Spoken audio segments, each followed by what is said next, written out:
BJP का अगला राष्ट्रीय अध्यक्ष कौन होगा, इस पर फिलहाल सस्पेंस बरकरार है। लेकिन कुछ जो टॉप मोस्ट हैं, जो सूत्र, जो सोर्सेज, वो ये जानकारी दे रहे हैं कि दरअसल जो बीजेपी है वो एक ऐतिहासिक बदलाव की ओर बढ़ रही है।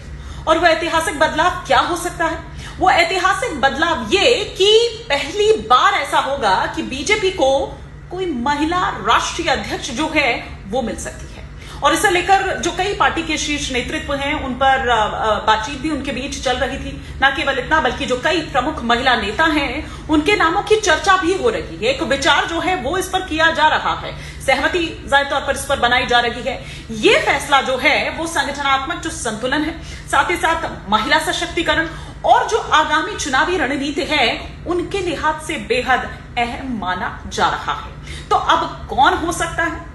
रेस में सबसे आगे जो नाम चल रहा है वो चल रहा है वित्त मंत्री निर्मला सीतारमण का।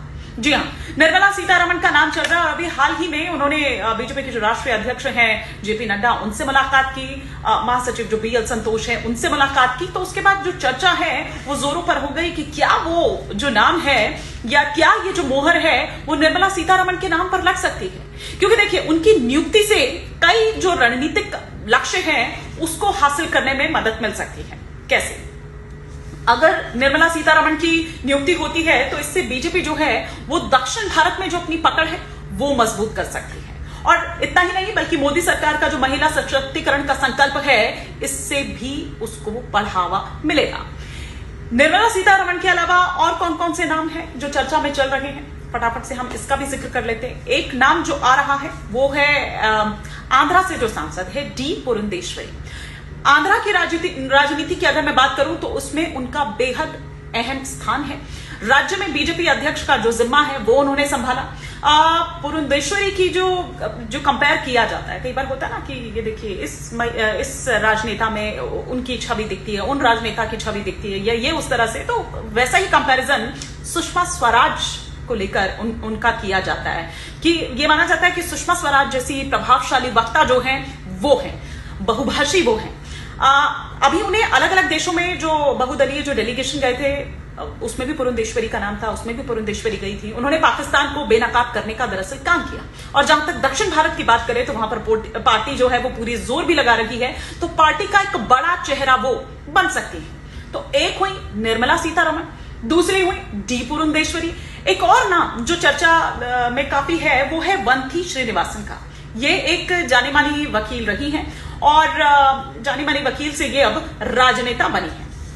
अभी वर्तमान की अगर मैं बात करूं तो तमिलनाडु विधानसभा में जो कोयम्बटूर साउथ है वहां से बीजेपी के विधायक हैं।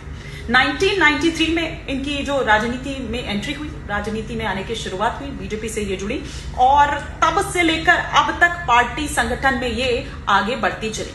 न केवल इतना बल्कि कई प्रतिष्ठित पदों पर देखिए किस तरह से उनकी जो नियुक्ति है वो की गई। वंथी को अक्टूबर 2020 की अगर मैं बात करूं तो उसमें बीजेपी महिला मोर्चा की जो राष्ट्रीय अध्यक्ष है वो नियुक्त किया गया। किस तरह से वो महिलाओं के, और ये तब था जब वो महिलाओं के लेकर, उनको उनके मुद्दों को लेकर जोर शोर से वो उठाती रही, अपनी एक जगह जो है वो उन्होंने स्थापित की। इसके अलावा 2 साल बाद यानी कि 2022 में उन्हें बीजेपी की जो केंद्रीय चुनाव समिति का सदस्य बनाया जाता है और इस प्रतिष्ठित समिति में ये जगह पाने वाली वो पहली महिला तमिलनाडु से तमिल महिला बनी। और ये नियुक्ति उनके बढ़ता जो प्रभाव है, पार्टी के प्रति जो एक लंबा योगदान जो है उसका प्रमाण है, उसको ये दर्शाता है। उन्होंने महिला सशक्तिकरण हो, संगठनात्मक मजबूती और साथ ही साथ विधानमंडल में सक्रिय भूमिका के जरिए न केवल राज्य में बल्कि राष्ट्रीय स्तर पर भी अपनी एक पहचान बनाई है।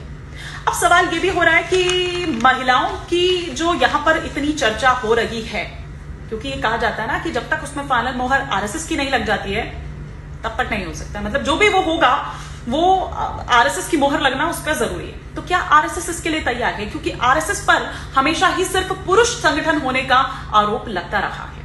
तो जो कुछ सूत्र हैं वो ये बता रहे हैं कि आरएसएस ने भी महिला नेतृत्व को लेकर एक सकारात्मक जो रुख है वो अपनाया है। और वैसे खैर हमने पिछले कुछ वक्त में देखा भी है कि ये बदलाव आया है। तो ये बदलाव क्या हम सिर्फ एक बस क्षणभंगुर देखें या फिर एक बड़ी प्लानिंग हम यहां पर देखें? क्योंकि देखिए उनका मानना है कि महिला नेतृत्व का एक प्रतीकात्मक और जो रणनीतिक दोनों दृष्टिकोण से एक बड़ा मैसेज जो है, एक बड़ा असर जो है वो पड़ेगा। अभी हाल ही के वर्षों में आपने देखा कि बीजेपी को महिला मतदाताओं से बड़ा समर्थन मिला है। महिला मतदाताओं का जो झुकाव है वो बीजेपी की तरफ बहुत ज्यादा हुआ है। खासकर अगर हम महाराष्ट्र चुनाव की बात करें, हरियाणा की बात कर लें, अभी दिल्ली में विधानसभा चुनाव हुए उसकी हम बात कर लें, तो उसमें ये देखने को मिला है। अब उसमें वो तमाम योजनाएं हो सकती हैं, क्योंकि पार्टी की जो महिला केंद्रित योजनाएं हैं, लाभार्थी जो वोट बैंक की रणनीति है, उसको और मजबूती देने के लिए ये कदम माना जा रहा है। तो थोड़ा सा इंतजार, और ये कहा जा रहा है कि जैसे ही प्रधानमंत्री नरेंद्र मोदी अब वापस लौटते हैं अपने इस विदेश दौरे से, उसके बाद इसका अनाउंसमेंट किया जाएगा।